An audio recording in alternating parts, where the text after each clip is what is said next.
Assalamualaikum warahmatullahi wabarakatuh.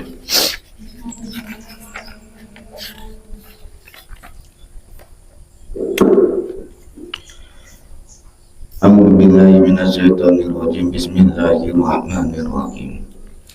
Ila hadratin Nabi Mustafa Sayyidina Muhammadin sallallahu alaihi wasallam wa alihi wa sahbihi wa azwajihi wa dzurriyyatihi wa ahli baitihi wa anbiya'i wal mursalin wa awliya wa syuhada'i wa sholihin wal ulama'i wal musannifi wa jami'il malaikatil muqarrabin wa khususan ila hadratil mu'allifi hadzal kitab wa ahli baitihi wa dzurriyyatihi wa man ya'awin ala nasri hadzal kitab syai'ulillahi lana wa lahumul fatihah.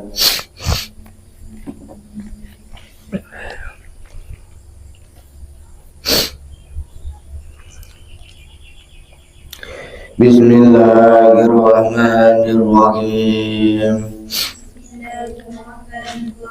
Allahumma sallimna wal muslimin wa afina wal muslimin wa akhwana wa anil muslimin wa qina wa iyyabahum Dharma talibid dunya waddin. Allahumma rzuqna fahman nabiyyin wa hifdhal mursalin wa ilmal malaikatul muqarrabin birahmatika ya arhamar rahimin. Allahumma inni qad istawda'tuka ma lam tanihi wa anzur ilayya inda diyati sallallahu ala sayyidina Muhammadin wa ala alihi wa sahbihi wa sallim. Alhamdulillahi rabbil alamin wa salatu wa salamu ala asrafil anbiya'i wal mursalin sayyidina wa maulana Muhammadin wa ala alihi wa sahbihi ajma'in. Wa ala muzanifu rahimakumullahu ta'ala wa nafa'ana bihi bi ulumihi wa bi tanami asrarihi wa amadda alaina min barakatihi fi daraini amin.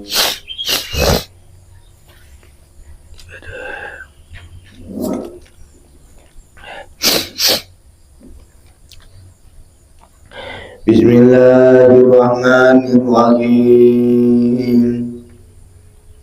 Adihuma ta'atu sira ing wong tuwa loro.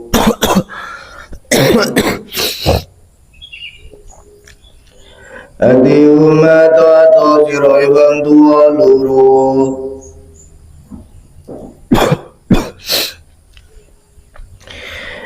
Adihuma ta'atu sira ing wong tuwa loro. Bikulli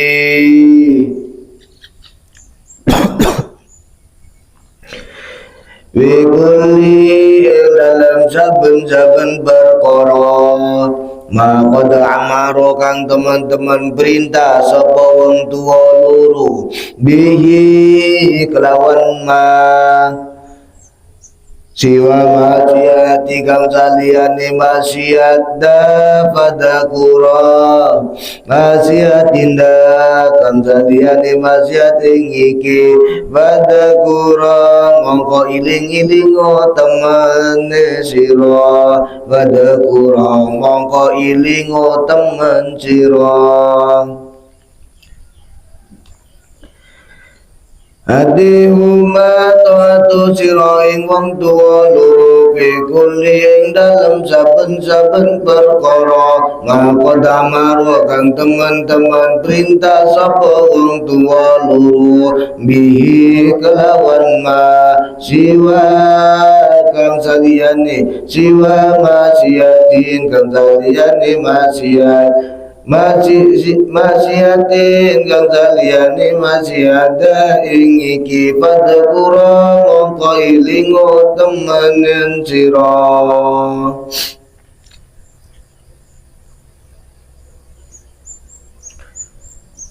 jadi umpama orang tua itu memerintah kepada sampean mau tidak mau sampean ya harus melaksanakan, ya harus menuruti, ya sampean harus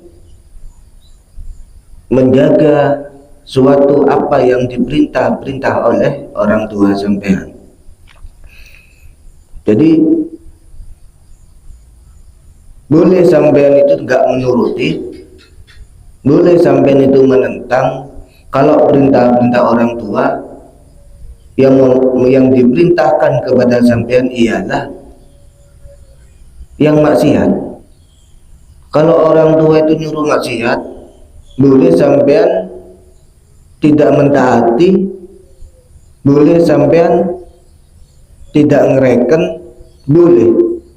Kalau itu nyuruhnya kemaksiatan. Selagi orang tua itu menyuruh, merintah kepada sampean, kalau enggak maksiat, sampean tidak boleh menentang, sampean tidak boleh melawan apapun perintah-perintah orang tua. Jadi sampean harus betul-betul mentaati perintah-perintahnya.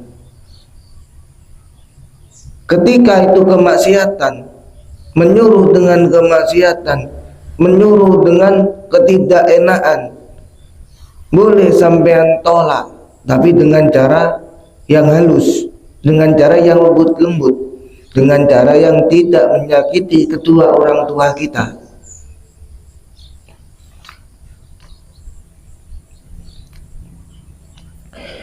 Adihuma ngomong sira, adihuma ngomong sira wong tuwa loro, adihuma ngomong sira wong tuwa loro. Biadabin kelawan tata krama walutfi lan alus indah ola lembut melbu sapa wong tuwa loro alaika ing atase sira panhat mongko ngadepo sira warifi mongko ngertiyo sira. Jadi sampean harus belajar dengan ucapan-ucapan yang lembut kepada kedua orang tua sampean. Jadi diumpamanya semisalnya itu begini. Orang tua sampean mau menghampiri sampean, entah mau apa, mau ngapain, mau bagaimana. Sampean harus ngerti, sampean harus bisa memahami terlebih dahulu kapan kok orang tua itu mau mencampiri kita, orang tua itu mau menghampiri kita. Kita harus peka, kita harus harus berdiri untuk menghormati kedua orang tua kita, ataupun kita ketika waktu kita mendatangi kedua orang tua kita harus merunduk, harus bertawaduk harus merunduk dan harus bertawaduk. Jadi berbicaralah kepada kedua orang tua sampean yang lemah lembut.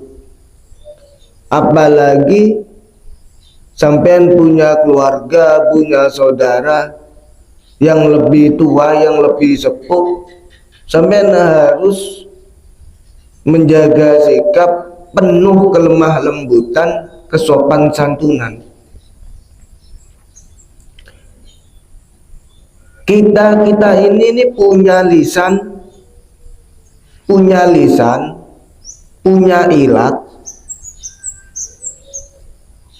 dua bisa kita pakai. Mau kita pakai seperti pedang, bisa. Lidah kita diasah untuk pedang, bisa kegunaannya. Dan juga diasah untuk kelemah lembutan, seperti halnya tumpul, pedang yang tumpul. Kalau tumpul itu kan tidak menyakitkan, bisa. Tapi kita harus bisa memahami suatu perkara-perkara, bagaimana caranya lisan kita jangan sampai seperti pedang yang tajam, yang sangat menyakitkan. Jadi ketika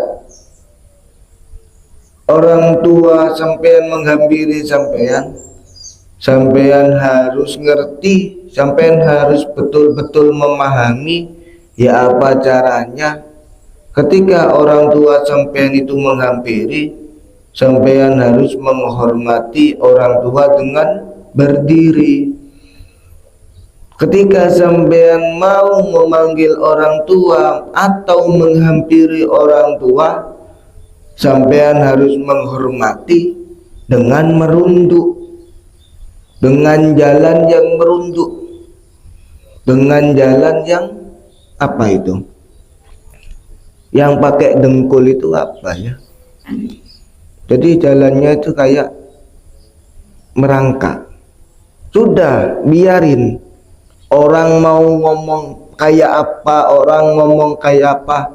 Ini tuh menjaga tradisi ulama-ulama kuno, menjaga tradisinya ulama-ulama kuno,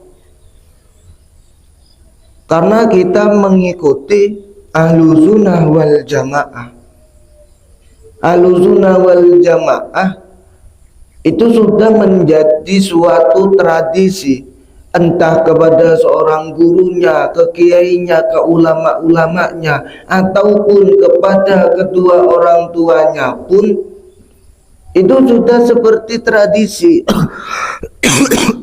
Sudah seperti tradisi. Jadi jangan sampai sampean hilangkan, meskipun kita ini sekarang ada di zaman era modern.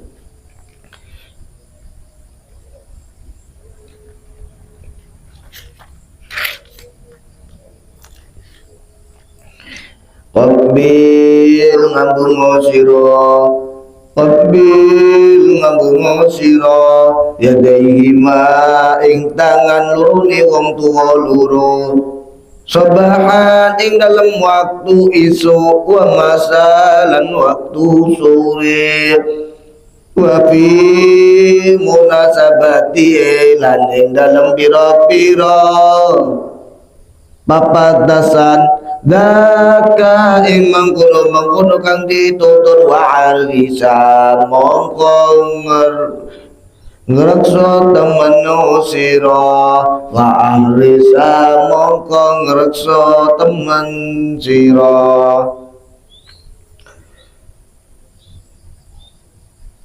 Jadi ketika sampean di rumah mencium orang tua, mencium tangannya orang tua ialah di setiap hari, di waktu pagi dan menjelang sore, sehari 2 kali. Ciumlah tangan kedua orang tua sampean dalam berbagai kesempatan. Yang terpenting di waktu pagi dan menjelang sore atau menjelang malam hari. Dan ketika sampean mencium tangan kedua orang tua sampean, harus ditaruh di hidung. Menciumnya itu harus ditaruh di hidung sampean. Jangan di batuknya sampean, jangan di pipinya sampean. Jangan hanya wis matur suwun. Jangan, karena itu orang tua sampean. Dari kecil sampai sekarang sampean diasuh, dibesarkan oleh kedua orang tua sampean. Jadi ketika cara sampean mencium tangan kedua orang tua sampean,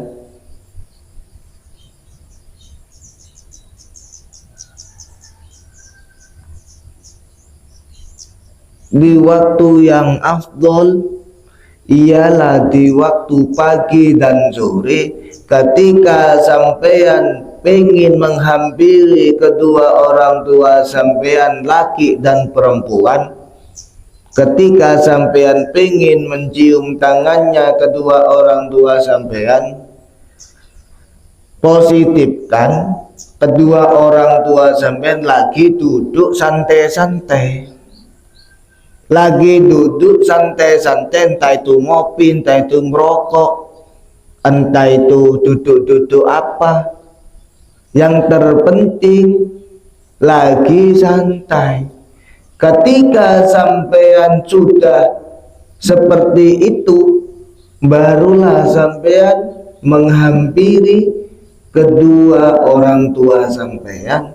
Ciumlah tangan kedua orang tua sampean. Ketika sampean ini menghampiri kedua orang tua sampean, jalannya sampean harus merunduk. Jangan sampean mencium kedua orang tua sampean sejajar dengan orang tua sampean. Umpamanya orang tuanya sampean lagi berdiri, sampean pengen menghampiri kedua orang tua sampean, pengen cium tangan kedua orang tua sampean, tapi sampean moro-moro berdiri ketemu berdiri. Tidak boleh, kurang sopan. Berdiri ketemu berdiri, meskipun sampean cium tangannya kedua orang tua sampean, tapi sampean tidak bisa dikatakan menjaga marwah tradisi ulama-ulama min ahli salafus sholah.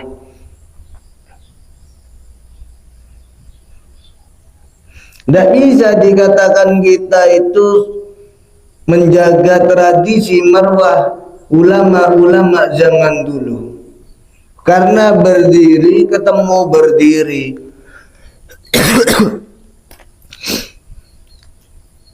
Makanya yang paling enak itu ketika orang tua sampean lagi duduk di kursi, sampean di bawah.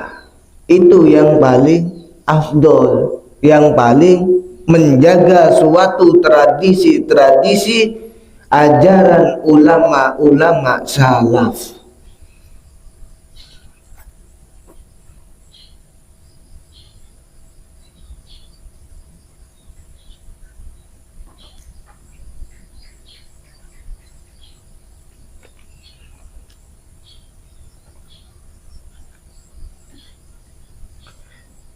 Habib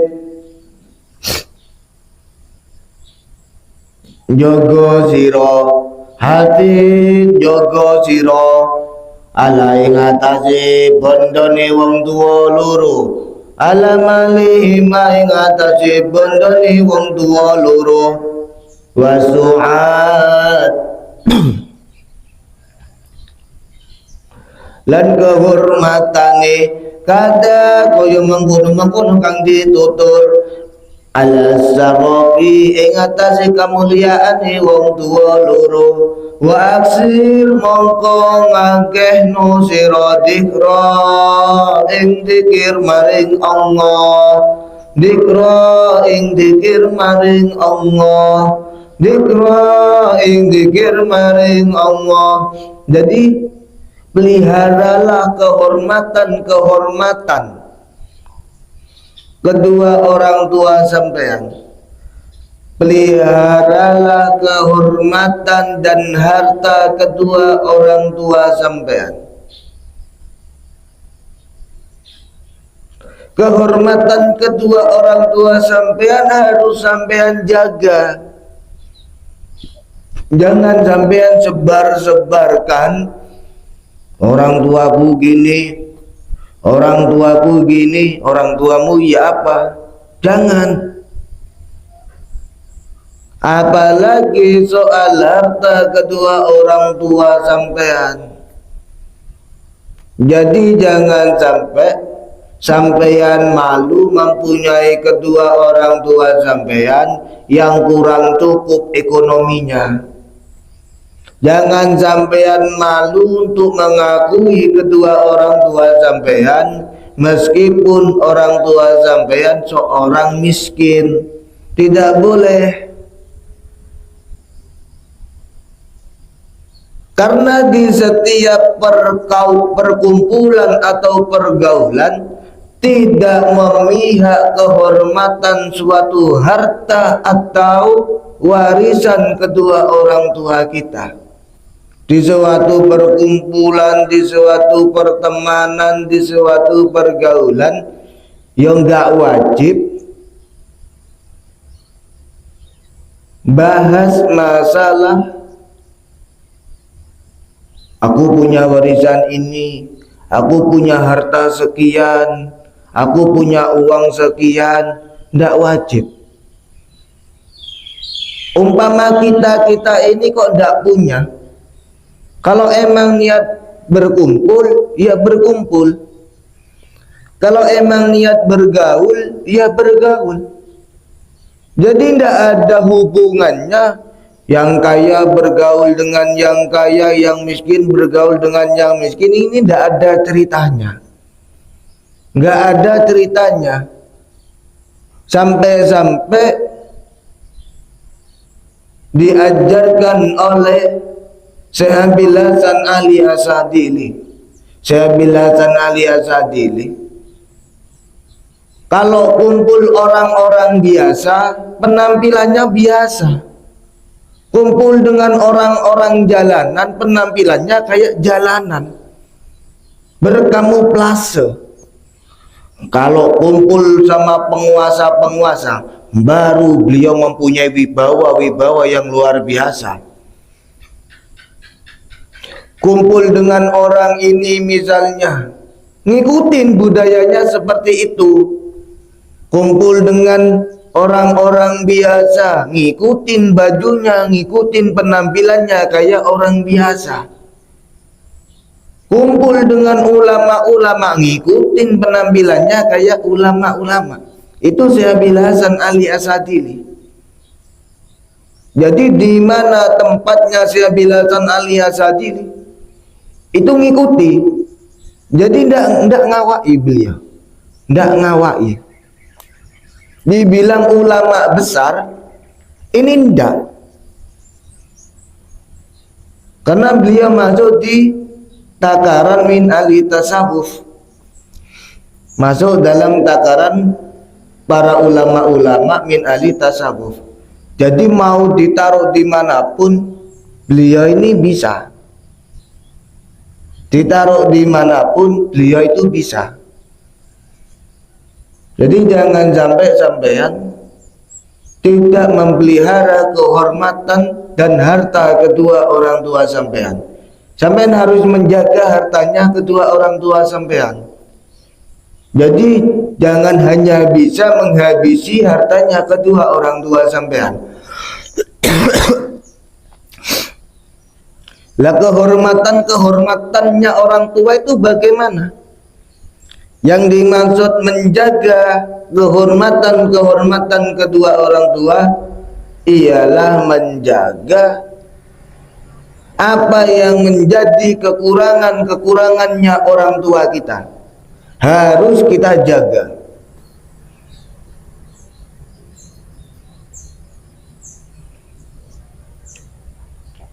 akrimuha mulyano sira, akrimuha mulyano sira ing wong tuwa loro, akrimuha mulyano sira ing wong tuwa loro, atihima lan awe sira ing wong tuwa loro ing perkara yudalawan ing numre sapa wong tuwa loro. Samir kumar rembukan sira ing wong tuwa loro, bi kulli namalika ing dalam saben-saben penggawe sira, ban bertelage apa iki keterangan.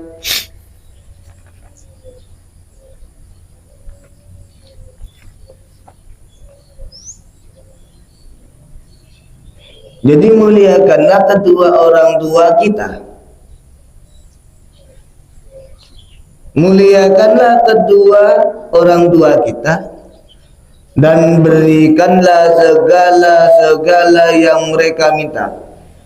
Jadi ketika orang tua sampean menginginkan apa atau meminta apa, berikan. Kalau sampean ini ada, kalau sampean ini mampu, kalau sampean ini cukup, sampean ini ada, berikan.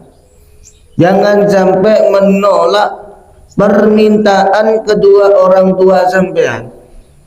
Jangan sampai. Itu nanti akan menutup semua rezeki-rezeki yang Allah berikan kepada sampean. Dan ketika sampean mau melakukan apapun, baik dalam setiap pekerjaan ataupun perkara-perkara yang lain, dianjurkan sampean meminta pendapat atau bermusyawarahlah dengan kedua orang tua sampean. Mak, Pak, cocok punten, cocok enggak ini? Ya apa kalau saya kayak gini? Ya apa kalau saya mengerjakan gini? Ya apa kalau saya mau melangkah seperti ini? Ya apa kalau nanti saya pengen jadi kayak gini? Mintalah pendapat terlebih dahulu kepada orang tua sampean. Bermusyawarahlah dulu kepada kedua orang tua sampean. Kalau itu emang urusan baik, kalau emang itu urusan-urusan yang tidak menantang Allah Subhanahu wa Ta'ala, tidak melanggar syariat-syariatnya Allah Subhanahu wa Ta'ala, kok umpama orang tua ini keberatan, perlu dipertanyai lagi. Jadi kita melakukan suatu kebaikan fidini wa dunya wal akhirah bimatang Allah Subhanahu wa Ta'ala, kok orang tua kita kok merasa keberatan, perlu dikoreksi lagi, perlu dipertimbangkan lagi sama sampean, perlu dibahas lagi kenapa dan apa sebabnya, musababnya panjenengan ajunan tidak menginginkan atau keberatan atau merasa keberatan, perlu dikoreksi lagi karena ini mencangkup urusan-urusan hal-hal yang enak, hal-hal yang tidak menabrak syariat-syariat agama. Ke orang tua merasa keberatan, ya harus ditanyakan ulang lagi. Kenapa? Ada apa? Bagaimana? Gara-gara apa? Harus. Karena ini urusan-urusan agama.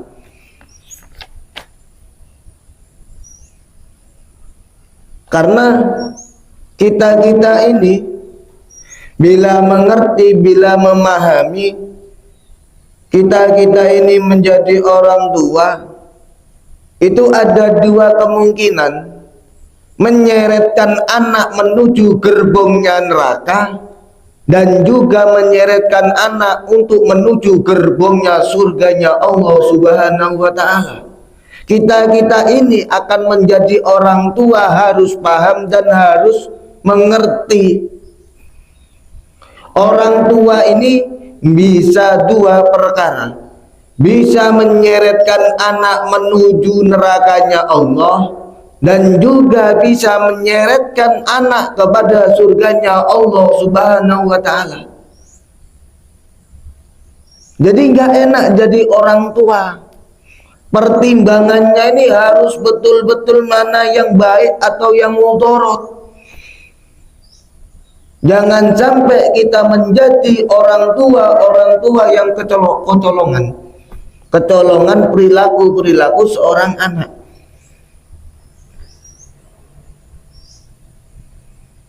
Jadi jangan sampai kita kecolongan masalah anak. Umpamanya nanti kita dibohongi terus sama anak, ya jangan sampai, jangan mau. Paling-paling alasan seorang anak ya hanya itu. Makanya sampean-sampean ini harus pengalaman. Lah biasanya orang-orang yang pengalaman itu yang melakukan di waktu masih muda. Umpamanya bohongin bapaknya, bohongin ibunya. Itu nanti ketika mempunyai anak, paham juga itu, ngerti juga. Umpamanya begini, misalnya hanya di pesantren misalnya. Ini bahas pesantren. Umpama sampai itu bawa HP misalnya, ini kan ada kitab tebal, kitab ini tebal, yang tengah ini sampai gunting seret, muter kotak, gunting bagian tengah, bagian atas ini kayak gini. Jadi HP ditaruh sini, bluk, terus ditutup, tidak akan konangan kalau digunting dengan rapi.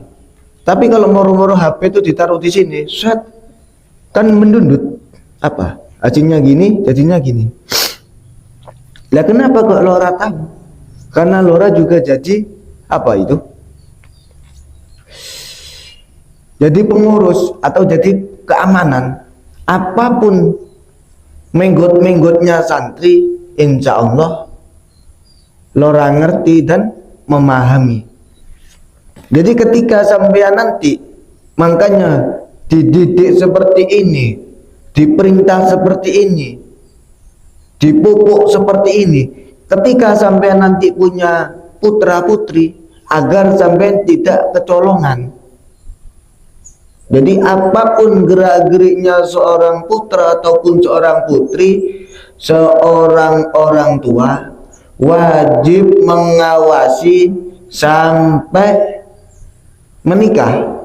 Kalau sudah menikah, anak-anak kita kok sudah menikah, cukup kita memantau saja. Cukup memantau saja. Bila perlu dipantau dari jarak jauh. Bila perlu dipantau dari jarak jauh. Agar apa? Agar seorang anak itu bisa menjadi kepribadian yang mandiri. Jadi jangan sampai kita ini sering memanjakan seorang anak. Memanjakan seorang anak boleh, tapi jangan terlalu berlebihan. Dan memukuli seorang anak jangan terlalu keseringan, atau memarahin anak jangan terlalu keseringan. Apakah nggak boleh kita mendidik seorang anak dengan marah-marah? Boleh, asalkan jangan berlebihan, cukup mengerti takaran-takaran masing-masing. Karena anak ini ada dua unsur, ada yang tahan banting, ada yang tidak tahan banting. Kalau tahan banting mau diapa-apain, masa butuh amat. Tapi kalau anak itu tidak tahan banting, nggak bisa kita lakukan seperti itu, tidak bisa. Wallahu a'lam bishawab. Shadaqallahul adzim. Al-Fatihah.